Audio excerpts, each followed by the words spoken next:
Welcome back. Navy Secretary nominee Carlos Del Toro says he's on board with maintaining the Navy's 355-ship fleet goal. He told the Senate Armed Services Committee Tuesday that goal requires more money from Congress over the next several years. Chris Dougherty, senior fellow in the defense program at the Center for a New American Security. He's writing about the future of the Navy's fleet in War on the Rocks.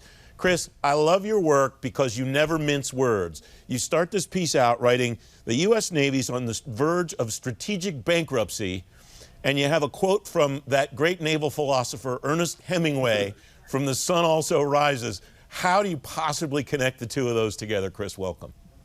Thank you so much, Francis. I appreciate it. I think the connection for me is pretty obvious, which is that the Navy has been stringing along its efforts to build a larger fleet and a more modern fleet over the last 20 to 30 years, but it's never actually gotten there.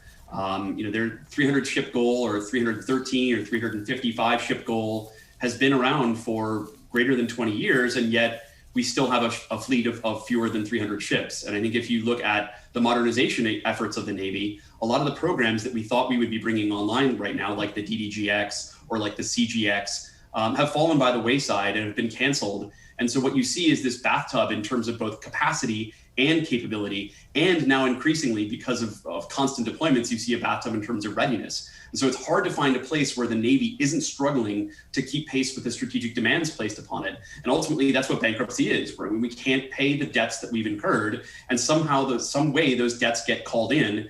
And I think the Navy is facing that today. It needs a larger fleet to meet COCOM demands, but it also needs a more capable fleet in the medium term to meet the rising threat of China. And then in the long term, it needs to start making some long-term technology bets. And I think it doesn't have enough resources to do all three of those. And I think in the end, it's an unsatisfying result. Not to pile on, but at the beginning of this program, I mentioned in the headlines the fact that the Navy wants to retire 4 of its littoral combat ships. The House Appropriations Committee would let it retire only 1 of them, but that program's not near its maturity, its life expectancy. And we've talked on this program at great length about the Ford-class carrier program. You write in this piece, Chris, about 3 lacks. Lack of consensus, lack of a shared vision, and lack of options. How did we get here, and what do we do about it now that we're here? So I think the first thing is the lack of consensus. And we've belatedly arrived at a consensus agreement that China is the pacing challenge for the Department of Defense. But what exactly that pacing challenge is and when it occurs is not an area of consensus. There are some who believe that the challenge is most acute today or in the near-term 0 to 5 range timeframe. There's other folks who believe that it's more of a 5 to 10, maybe even a 15-year problem where we really need to worry about a Chinese threat to Taiwan or to Japan in that timeframe.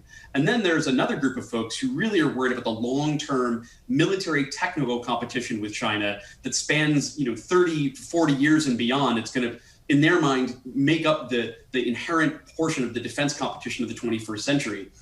And then there are also questions about what is the threat? Is it gray zone incursions in places like Scarborough Shoal, or is it a full up invasion of a country like Taiwan?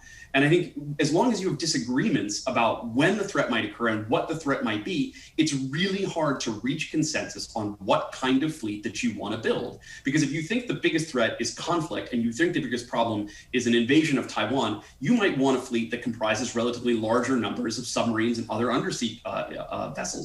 But if you think the real problem is day-to-day competition in places like the South China Sea, then you want a fleet comprising large numbers of manned surface combatants. And the problem with that is you can't do both within a constrained budget environment. And so until you have that shared consensus on what you think the problem is and a shared vision of where you think you need to go in order to meet that problem, it's really difficult to come to an agreement about what that 355 ship count or whatever number you want to use, what that should look like and what it should comprise.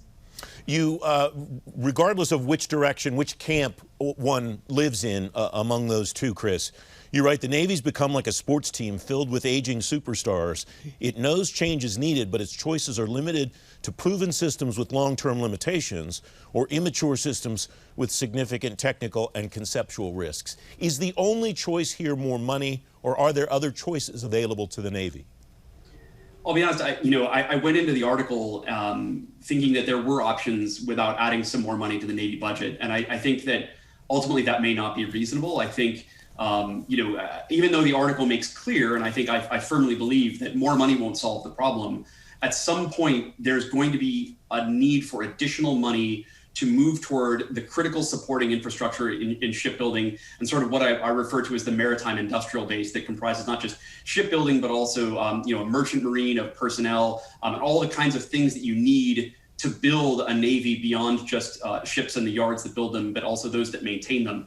That will probably require an upfront investment on the part of Congress and on the part of the Office of the Secretary of Defense in order to build that base so that we can actually achieve, once we reach consensus on the threat, once we reach a shared vision of what the Navy should be, there's not enough capacity to build that in terms of shipbuilding and in terms of shipyard maintenance. So we have to build that first, and I think that's going to require some upfront large investments. Chris Dougherty, thank you very much for joining me as always. Appreciate it.